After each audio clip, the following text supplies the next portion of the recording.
Bilasizmi, yanvar oyida eng yaxshi qalbi go'zal insonlar dunyoga kelar ekan.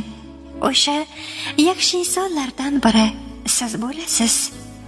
Yaxshilardan-da yaxshi bo'lgan insonim, bugungi tavallud ayyomingiz muborak bo'lsin. Qalbingiz doimo quvonchga to'lsin.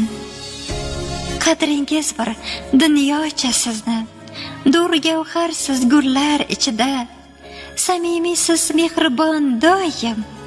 Siz baxtlarga o'xshaysiz juda. Dardu alam ko'rmang dunyoda, doim quvonch, shodlikka to'ling. Mehrligim mening baxtimga, doim sog'-u salomat bo'ling.